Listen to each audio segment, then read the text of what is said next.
Bonjour mes amis, aujourd'hui nous allons parler de navette spatiale. Alors, revenons au 1er février 2003. Ce jour, la navette spatiale Columbia, lancée par la NASA 2 semaines plus tôt, devait rentrer dans l'atmosphère. À son bord, il y avait 7 cosmonautes. La mission était un succès, ils avaient passé 15 jours en orbite à faire des expériences scientifiques. Et puis, lors de la rentrée, alors que la navette survolait le Texas, elle a éclaté en des dizaines de milliers de morceaux, formant des sortes de météorites qui ont plu sur l'État. Alors, rapidement, Bush est passé à la télé. At 9 o'clock this morning, Mission Control in Houston lost contact with our space shuttle Columbia. A short time later, debris was seen falling from the skies above Texas. The Columbia is lost. There are no survivors. Il a parlé de sacrifice, il a parlé d'héroïsme, et le public a compris. Le public a immédiatement souscrit à la thèse trivialement évidente de l'accident. Mais oui, forcément, parce que les gens savent que ces fusées-là c'est une débauche d'énergie, de technologie de pointe. Forcément, il suffit que quelque chose aille mal et voilà, ça se paye très cher. Pourtant, si on regarde cette histoire, si on revient dessus, on voit que c'était un accident malheureusement annoncé. C'était quelque chose qui devait arriver. Alors, on va revenir vers sa genèse. On peut commencer très tôt. La NASA est une administration moitié civile, moitié militaire. Une bonne partie de ce que fait la NASA n'est pas complètement publique. Une partie de son activité s'inscrit donc sous le secret défense. Une partie, c'est la partie glamour, c'est la partie qui fait rêver les enfants, c'est la partie qui fait rêver les écoliers de devenir eux-mêmes ou aussi un cosmonaute un jour, n'est-ce pas? C'est cette partie-là qui nous intéresse aujourd'hui. Alors, le 16 janvier 2003, la fusée décolle. À ce moment-là, on a la navette Columbia, c'est une sorte d'avion avec une aile à double delta, 23 mètres d'envergure, 120 tonnes, qui est attaché à un réservoir externe. C'est un triréacteur, c'est un peu comme le DC-10, c'est un triréacteur. Les réacteurs sont fabriqués par Pratt & Whitney, mais c'est pas des réacteurs d'avion, c'est des moteurs de fusée en fait. Ils fournissent 17% de la poussée. Le plus gros de la poussée est fourni par 2 boosters qui sont en fait littéralement des missiles qui brûlent à un carburant solide, qui sont accrochés sur le côté, et c'est ceux-là qui fournissent l'essentiel de la poussée pour le décollage. La fusée a un réservoir externe. L'idée des réservoirs externes ne date pas d'hier.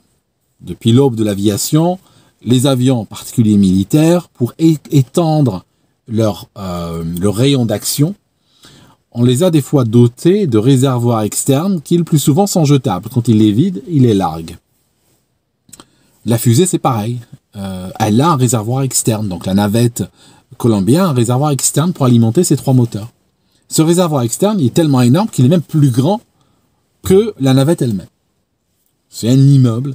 Il contient en haut de l'oxygène liquide. Dans sa partie basse, il contient de l'hydrogène liquide. Le tout, en termes de transfert, est connecté par des tuyaux de 43 cm qui vont alimenter les moteurs. Ces moteurs-là vont vider donc cet oxygène et cet hydrogène liquide, ils vont les consommer en 9 minutes. D'ailleurs, tellement la consommation est rapide qu'à l'intérieur, durant les tests, à l'intérieur de ce gros réservoir, on commence à se former des tourbillons, un peu comme une baignoire qui se vide, qui déstabilisait l'ensemble. Donc ils ont dû placer des cloisons à l'intérieur avec des gros trous pour bloquer la circulation du liquide dans ce sens. Alors, le réservoir, ce gros réservoir, est attaché à la fusée par 2 points d'attache. Il y en a un attaché à la navette par 2 points d'attache. Il y en a un en haut, qu'on appelle le connecteur en Y, parce qu'il ressemble à une lettre Y. C'est un Y avec 2 bras. Il y a un bras gauche et un bras droit qui vont s'accrocher au réservoir, et la partie basse de l'Y s'accroche vers le nez de la navette. Plus bas, il y a un autre système d'accroche. Ce qui nous intéresse aujourd'hui, c'est le système d'accroche en Y, qui se trouve en haut. le réservoir où il y a l'oxygène liquide et l'hydrogène liquide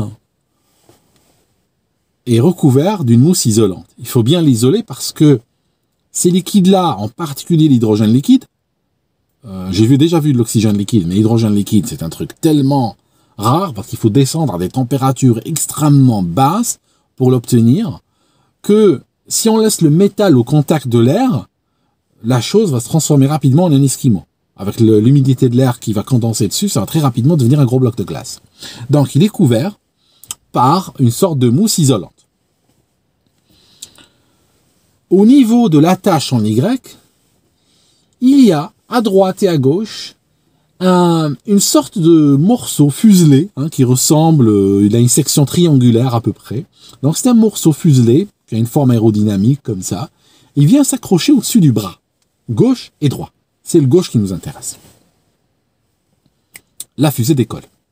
10, 9, 8, 7, we have a go for main engine start. 5,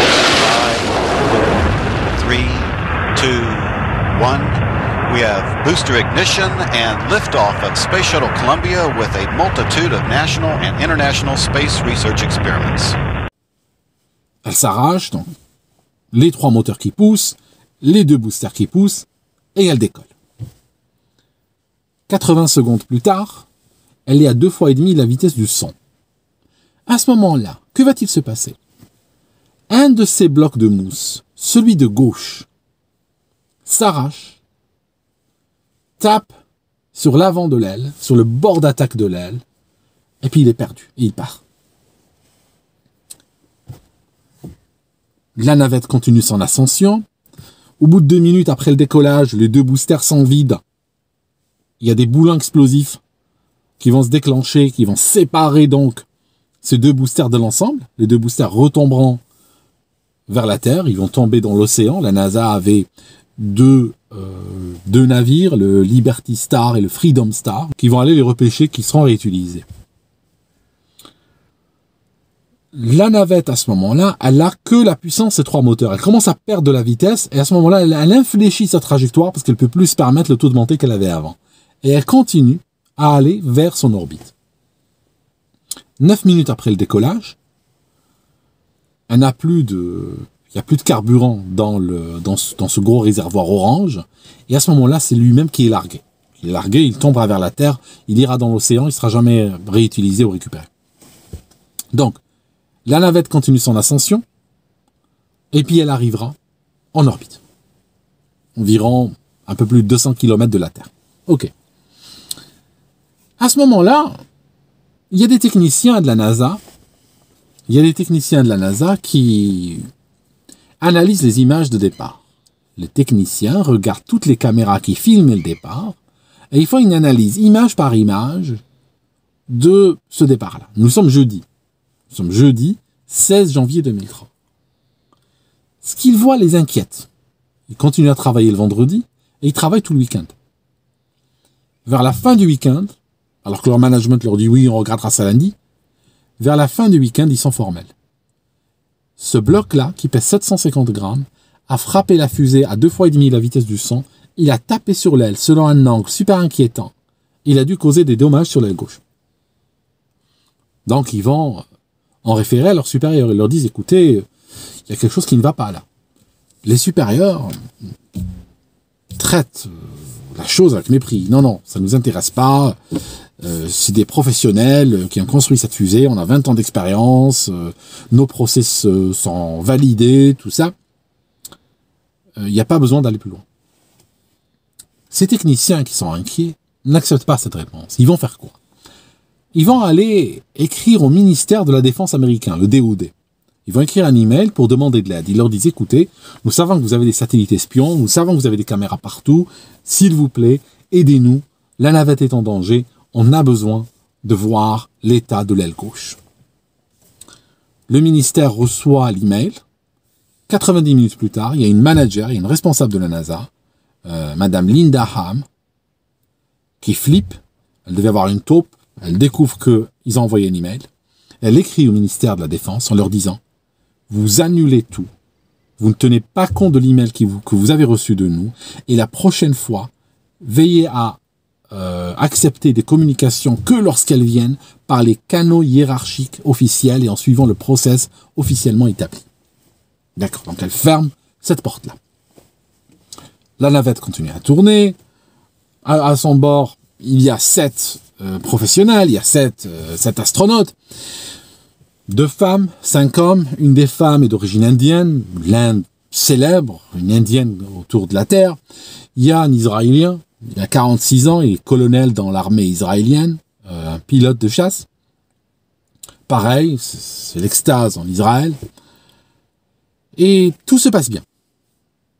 Ces techniciens, à un moment donné, ils vont commettre un leak dans les médias. Ils vont aller vers les médias et dire, bon, la navette, on a un problème. Ce qu'ils espéraient, c'est forcer la main un petit peu à la NASA. Mais bon, ils avaient sous-estimé la détermination de cette administration. La NASA a peur que, vu le leak dans les médias, qui s'inquiète un peu de l'état de santé de la navette, qu'est-ce qu'elle fait? Elle est obligée d'aller de l'avant, parce qu'elle a peur que les familles de ces gens le voient, elle a peur que ces gens, ces professionnels captent des choses sur les ondes ou autres. Donc que fait la NASA?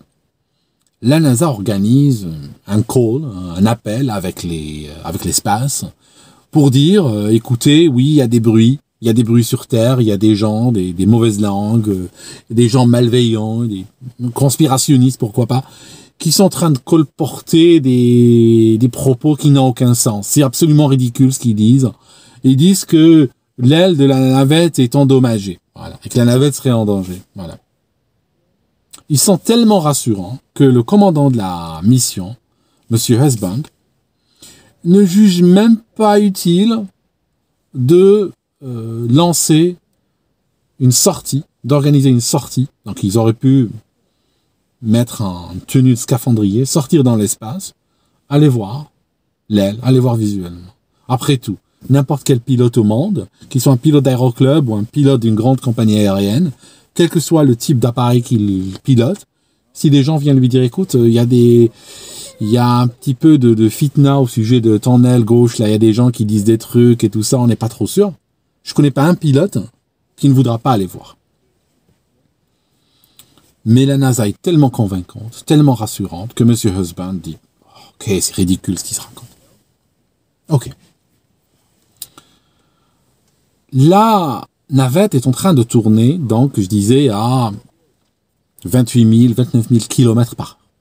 C'est une vitesse excessive, mais qui est nécessaire pour contrer la gravité terrestre. Parce que la gravité terrestre, finalement, quand on est à 200, 250 km de hauteur, elle est toujours présente, elle ne va pas partir. À propos, la Lune est à 400 000 km de nous. Nous subissons sa gravité, les marées qui, 2 fois par jour, viennent et repartent. C'est l'influence de la gravité lunaire. Donc, 400 000 km, c'est rien pour la gravité. 270, encore moins. N'est-ce pas? Donc, la navette doit aller extrêmement vite pour contrer donc la force de la gravité terrestre, pour ne pas tomber, en fait. Le 1er février 2003, c'est le jour du drame, à 8h15, les pilotes reçoivent l'instruction de Cap Canaveral où ils vont aller. Le contrôle de mission, il y a un contrôle à Houston. C'est de là qu'on leur confirme que la météo est bonne, que tout est OK, que tout est nominal, comme ils disent dans leur jargon. Tout est nominal, qu'ils peuvent rentrer. Alors tout est nominal, sauf l'aile gauche, qui n'est pas nominale, parce qu'à ce moment-là, s'ils avaient été investigués, ils auraient vu qu'elle a un trou, c'est la taille d'un four, c'est la taille d'un four à pizza à l'entrée sur l'aile. Parce qu'il y a un revêtement, n'est-ce pas, sur la bord d'attaque de l'aile, qui a été complètement arraché. Alors, à 8h15, les pilotes activent, ils sont au-dessus de l'Inde à ce moment-là, et ils filent, alors ils sont au-dessus de l'Inde, et ils filent dans la direction de l'Est. Donc ils partent vers l'Est. Ils enclenchent la procédure de rentrée. Alors la procédure de rentrée ou de désorbitage est extrêmement simple. Tout simplement, ils ont des fusées, des petites fusées, ils vont appuyer, les petites fusées vont faire pchit, comme ça. Pendant 2 minutes et demie, elles vont fonctionner. Et elles vont faire quoi? Elles vont ralentir la navette. La ralentir pas de beaucoup. Elles vont retrancher 300 km/h de sa vitesse. Elle va à 28 000, 29 000 km/h. de cette vitesse-là, elles vont enlever juste 300 km/h. Que va-t-il se passer? Comme la navette, si elle orbite, il y a un équilibre entre la force, la gravité terrestre et la force de la vitesse qui a tendance à l'expulser vers dehors. À ce moment-là, en réduisant un petit peu la vitesse, c'est la gravité qui gagne. La gravité gagne, la navette commence à tomber vers la Terre. À ce moment-là, les pilotes avaient signé leur arrêt de mort. Parce que, à partir de cet instant, la navette n'a plus moyen de revenir en orbite. Elle n'a pas d'énergie pour revenir en orbite. Elle a que des petites fusées. Désorbiter, c'est simple, mais il faut beaucoup d'énergie pour revenir en orbite, c'est fini. À ce moment-là, le destin doit s'accomplir. Une demi-heure plus tard, la navette est au-dessus du Pacifique, à 120 km/h. À 120 km/h. Elle est à 120 km d'altitude. Elle est en train de foncer vers l'Amérique, vers les États-Unis. 5 minutes plus tard, à 8h50, la navette est à 74 km d'altitude et elle est en train de foncer à 24 fois la vitesse du son.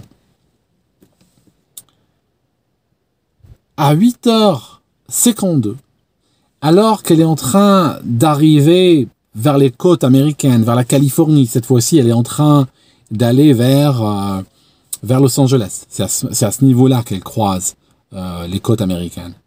Elle est à 70 km d'altitude. Sa vitesse est de Mach 23, 23 fois la vitesse du son.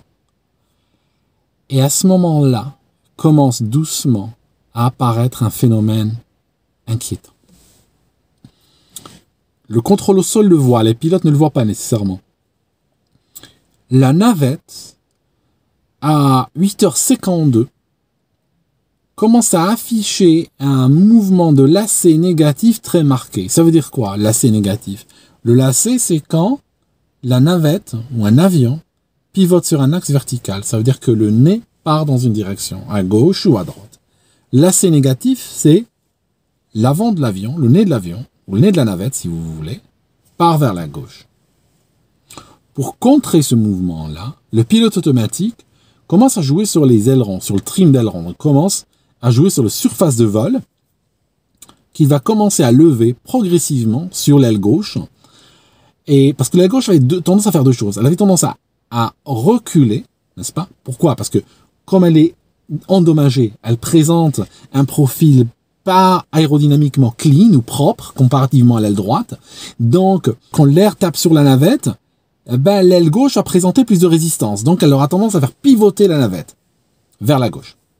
Et aussi, dans ce cas-là, elle avait tendance, cette déformation avait tendance à provoquer un surplus de portance sur l'aile gauche. Donc, la navette avait tendance à pivoter vers la gauche, et puis l'aile gauche se levait. Que se passe-t-il? L'ordinateur de bord va compenser. Il va commencer doucement à lever les ailerons sur l'aile gauche. Et puis, il y a la gouverne de direction qui n'est pas utilisable à ce stade. Elle est bloquée, la gouverne de direction, jusqu'à ce que la vitesse tombe en dessous de Mach 3,5. Mais à cette vitesse-là, à ces niveaux où elle allait, on parle de Mach 23, 22, c'est bloqué. Donc, ce qu'il y a ce qu'ils appellent des fusées RCS. Alors, c'est des petites fusées qui sont placées un peu partout sur la navette, qui permettent de la diriger quand elle est dans le vide, par exemple, quand elle est dans l'espace. Dans l'espace, les surfaces aérodynamiques n'ont aucune valeur. Donc, ou bien dans les parties hautes de l'atmosphère. Les surfaces aérodynamiques ne sont pas très efficaces. Donc, qu'est-ce qui se passe? On va s'aider avec des fusées. Donc, il y a des petites fusées qui vont se déclencher par pulsion, en fait, juste pour rapidement ramener la navette là où elle doit aller. Parce que ce vol-là n'est pas stable.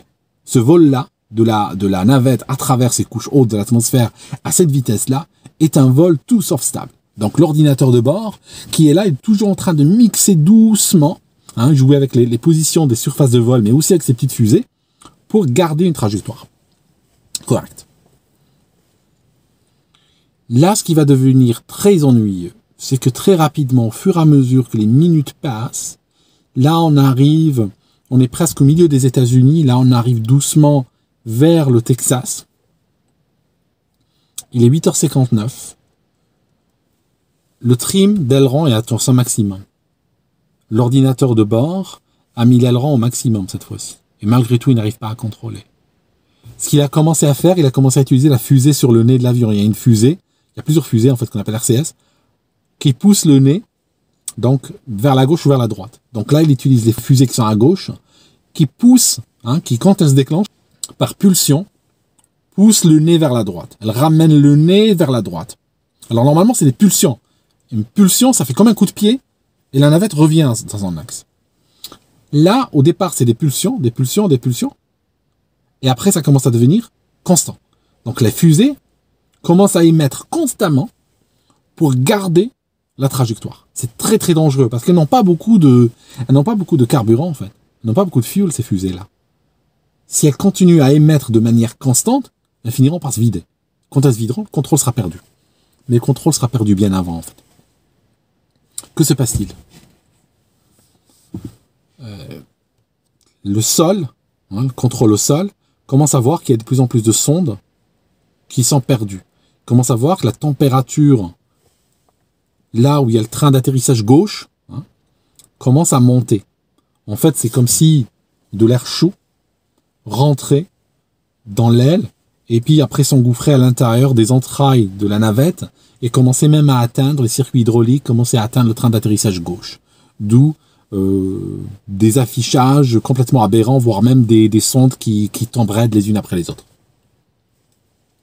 À 9h00, l'ordinateur abandonne. Pourquoi? Parce que la pression hydraulique sur tous les circuits, soudainement, passe à zéro. Là, nous sommes à un moment où la navette est en train de croiser à 20 fois la vitesse du son. La température au dehors, donc la température sur la carlingue et sur ces tuiles thermiques est de l'ordre de 1600 degrés. D'ailleurs, à un moment donné, il y a eu un commentaire avec le commandant de bord, Monsieur Husband, qui a répondu à quelqu'un qui lui disait « Waouh, regarde dehors !» et il lui a dit « Ouais, t'as pas envie d'être dehors en ce moment-là. T'as pas envie d'être dehors. » Quelques secondes plus tard, ils étaient dehors. Et en fait, ce qui va se passer, c'est que l'ordinateur de bord, une fois qu'il n'a plus de contrôle sur la surface, parce que les circuits d'huile éclatent tous ensemble, il lâche la partie. À ce moment-là, la navette commence à se cabrer. Elle va se cabrer assez lentement, elle va mettre 10 secondes de passer à une position complètement cabrée, et puis elle va commencer à osciller de l'ordre de 40 degrés par seconde. Elle va suivre une trajectoire qui ressemble à peu près à un tire-bouchon, et puis progressivement, donc il y a des gens qui sont en train de filmer, il y a des militaires qui filment, il y a des civils qui filment. Aujourd'hui, il y aurait beaucoup plus de gens qui filment. La NASA a reçu 170 films pris par des gens.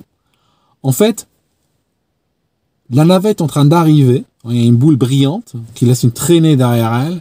Soudainement, cette boule brillante commence à se dédoubler. Et là, il y a plusieurs points qui apparaissent. Et le bruit qu'entendent les gens, c'est le bruit de bombe à cluster. C'est un bruit de presque comme si quelqu'un prenait de l'huile surchauffée, mettait des frites dedans et mettait un micro à côté. Ça fait ce bruit-là. Le pilote qui filme est néerlandais et il était là dans le cadre d'un exercice entre l'armée américaine et l'armée des Pays-Bas. Vol blijven stevig aan, toch? We gaan even op de pier zetten. Ja. Oké, pier, kom maar. Alors, il y a 3 points qui se distinguent, principalement. C'est les 3 moteurs. Ils sont super brillants. Alors, c'est pas parce qu'ils sont allumés, en fait. Ils sont pas allumés du tout. C'est des objets inertes, les moteurs à ce stade. Ils n'ont pas de carburant, ils n'ont rien du tout, mais juste comme ils sont lourds et denses, c'est la friction avec l'atmosphère qui fait un peu effet étoile filante. Ils sont super brillants.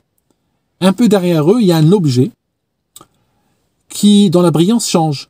Donc, c'est un objet qui tournoie. Ça, c'est l'habitacle, où sont les 7 astronautes. Donc, c'est cet habitacle-là qui tournoie. Donc, l'habitacle avance en tournoyant, sauf que, très rapidement, il va disparaître des caméras. Pourquoi il disparaît des caméras? En fait, c'est tout simple. C'est que, une fois qu'il commence à se désintégrer, il va se désintégrer en morceaux plus petits que la caméra ne peut pas capturer. Donc tout simplement, il disparaît. En fait, il disparaît pas. C'est tout simplement, il éclate en des petits morceaux et on pourra plus les voir. Les morceaux vont commencer à pleuvoir. Il y a des objets qui étaient dans le cockpit à quelques centimètres l'un de l'autre qui vont être ramassés à 80 km l'un de l'autre sur Terre. Il y a une vache qui est tuée par un objet qui est tombé.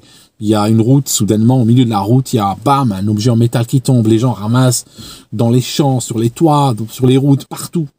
Ils vont ramasser des restes humains, ils vont ramasser des morceaux de métal. Et en fait, il y en a même qui vont tenter de les vendre. Il y en a même qui arrivent sur les sites d'enchères en ligne. Il va falloir que la FBI monte au créneau et propose même une amnistie de 3 jours à ceux qui ramènent tout sans poser de questions. Et en fait, voilà, les techniciens avaient raison.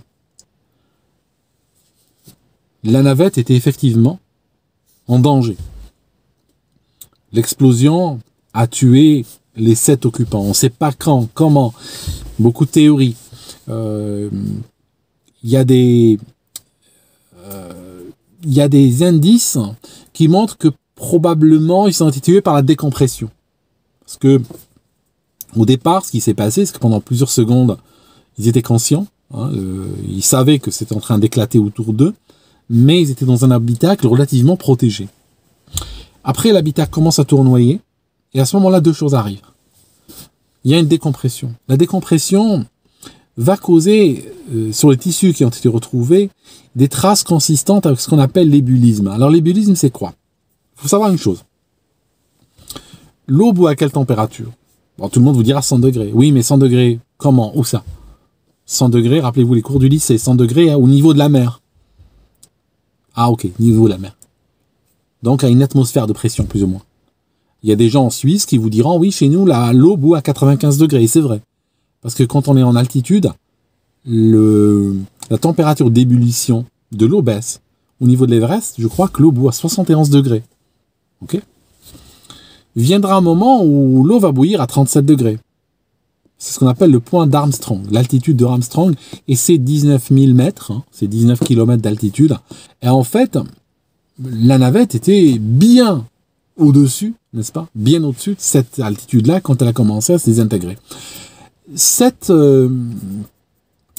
Ces blessures consistantes avec l'ébullisme causent en fait que dans les tissus, ce qui va se passer, c'est que c'est pas que le sang va bouillir, de grandes quantités de bulles qui vont se former.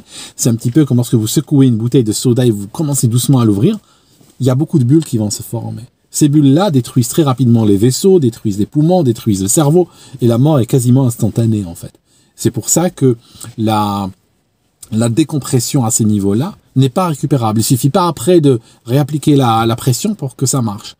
Rassurez-vous, s'il y a une décompression dans un avion de ligne, vous êtes très loin. Vous êtes les avions de ligne volent plus ou moins, allez, on va dire 10 km, 11 km d'altitude, 12 km d'altitude, 13, pas plus que ça. D'accord, si vous parlez de jets privés qui volent un peu plus haut.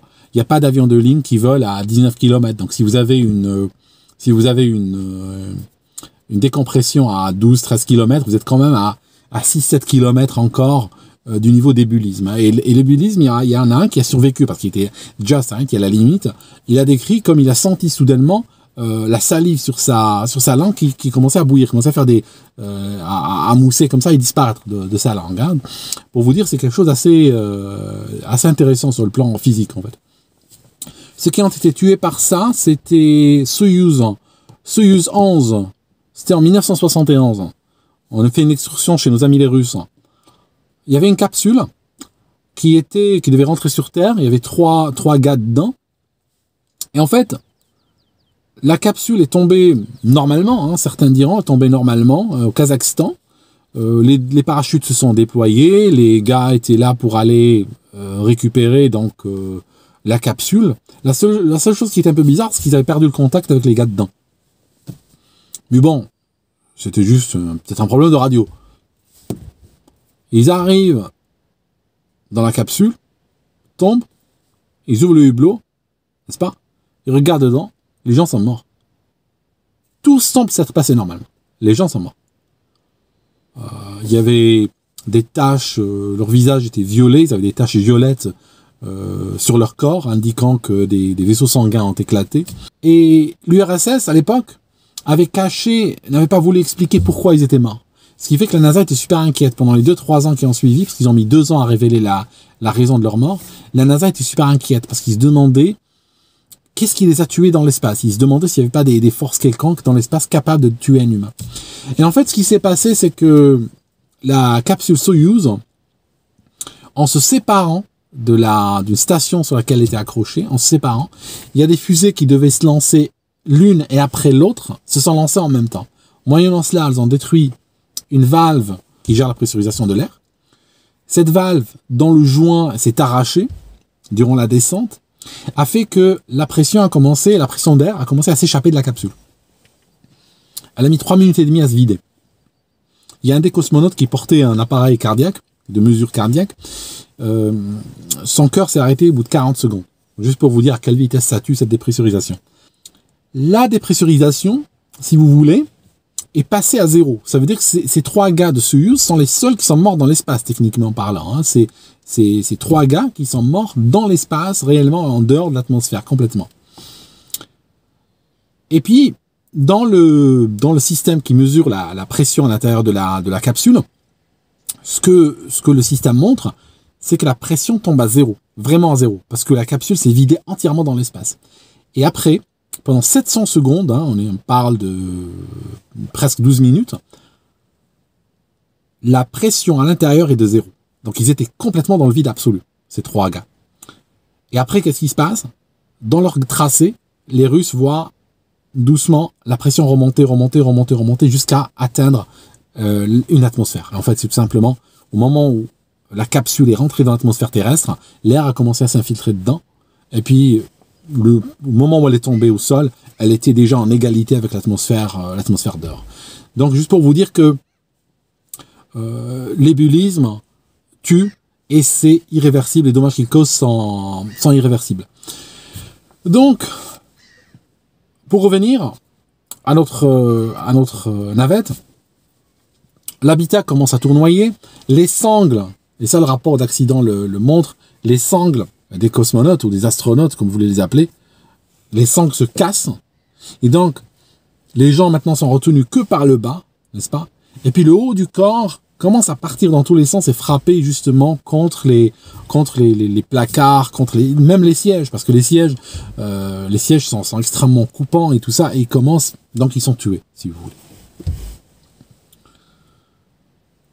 Plus tard, durant l'enquête, on apprend que la NASA disait que la probabilité que cet objet se décroche et tombe et frappe la navette est extrêmement faible, que dans 99% des cas, ça n'arrive pas. En réalité, ils avaient triché sur les comptes. Ils avaient moyenné le bras gauche, le cache du bras gauche et le cache du bras droit.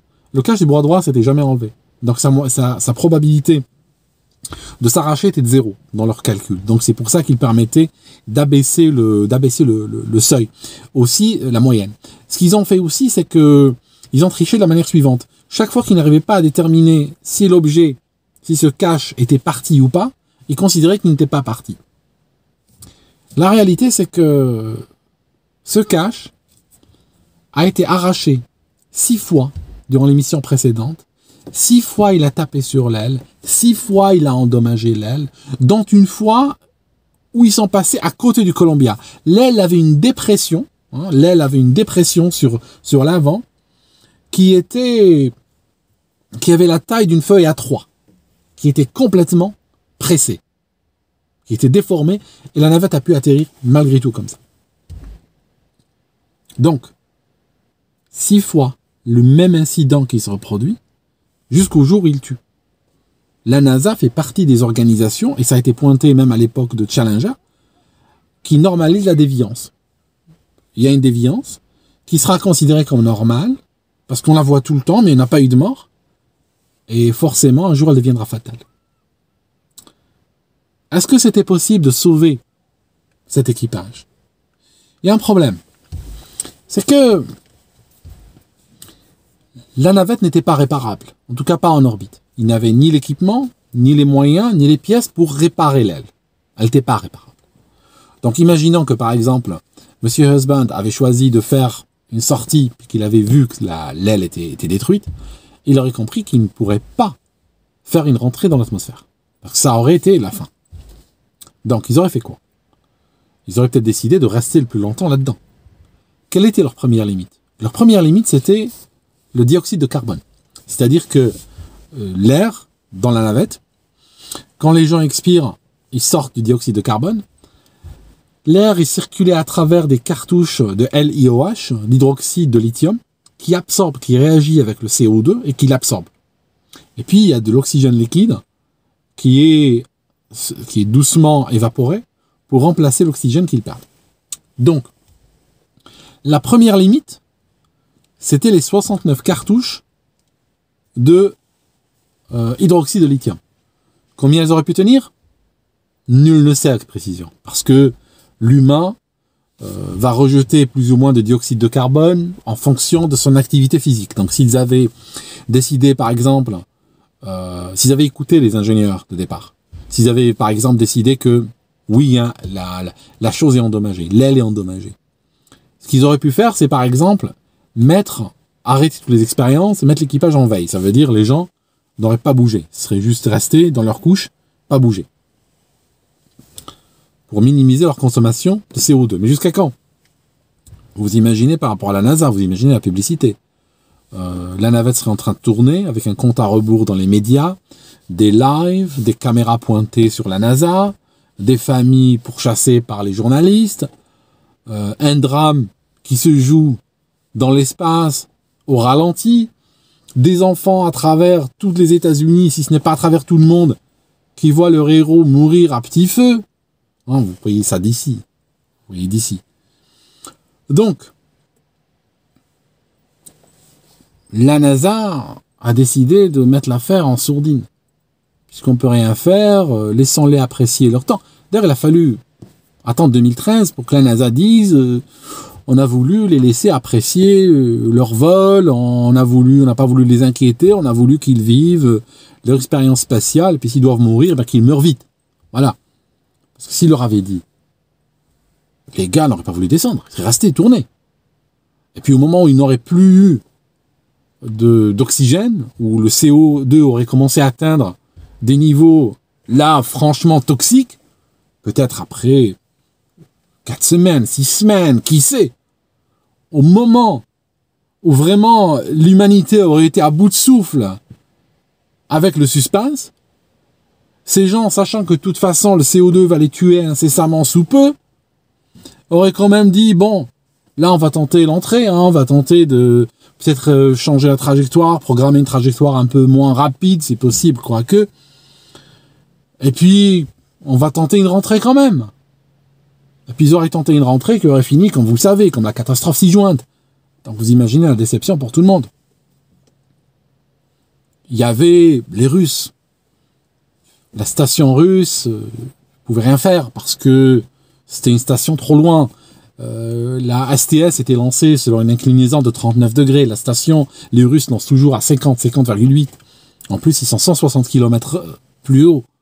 Comment tu vas aller vers 160 km plus haut quand ta navette qui a l'équivalent de 300 litres de carburant dedans? Tu vois ce que je veux dire? Et ça bouffe au kilomètre, ces trucs-là. Donc, ils étaient coincés. Il y avait une autre option possible. Il y avait une navette Atlantis, une navette américaine, qui était à moitié prête. Potentiellement je dis, en travaillant jour et nuit, la navette Atlantis aurait pu être préparée. On a le 1er février, on a la rentrée de Columbia. Si je ne m'abuse, le lancement d'Atlantis était prévu pour le 1er avril. Néanmoins, ils auraient pu retarder la rentrée de Columbia du 1er février, peut-être jusqu'à la fin février, et faire avancer le lancement d'Atlantis, peut-être de 4 semaines, 5 semaines. Sauf qu'il aurait fallu travailler jour et nuit. Il aurait fallu travailler les week-ends, travailler à tombeau ouvert. Dans le sens, si vous regardez Columbia, elle a eu tellement d'ennuis, hein, parce que c'est pas qu'on faire décoller un avion. Je veux dire, il y a beaucoup de choses expérimentales, il y a beaucoup de sous-traitants qui sont impliqués, il y a beaucoup de choses qui peuvent aller mal. Hein, il y a n'importe quoi peut aller mal, et puis stopper la mission. La mission Columbia a été retardée 18 fois. Donc, qu'est-ce qui aurait dit que la mission Atlantis aurait pu être faite en un seul coup? La NASA avait peur de faire un doublé. Ça veut dire que quoi? On est dans la panique, on a un équipage qui est en train de mourir en orbite. Qu'est-ce qu'on fait? On va lancer Atlantis, on la lance à tout prix. Et puis, bam, on perd Atlantis. Et puis, on fait un doublé, hein. On perd Atlantis. Au moment où on perd Atlantis, on a des morts là. Et puis, on sait que les autres, vont mourir aussi. Donc, la NASA avait peur d'un fiasco de dimension historique. Possiblement. Qu'est-ce qu'elle a fait? En sourdine. Voilà. Mais en fait, le problème, la réalité, c'est que la navette, au moment où elle a décollé, avec cet objet, donc ce défaut qu'elle avait de fabrication qui n'était pas réglé, qui s'est matérialisé beaucoup de fois, au moment où il a tapé sur l'aile, l'arrêt de mort de ces gens était signé. La probabilité de les sauver était de l'ordre de 1 sur 1000 après. Donc, il y a des histoires, il y a des options qui ont été discutées, mais elles relèvent du spiel plus qu'autre chose. Voilà. C'est ce qui se passe dans une organisation qui normalise la déviance. Voilà. C'est la NASA. Et Challenger, je vous en parlerai une autre fois, c'est exactement la même chose. Une déviance acceptée, sur laquelle on ferme les yeux parce que ça devient une sorte de nouveau normal, jusqu'au moment où, bam, le nouveau normal vient se rappeler à nous et il n'est pas normal du tout. Merci d'avoir suivi jusque-là et puis on se voit une autre fois.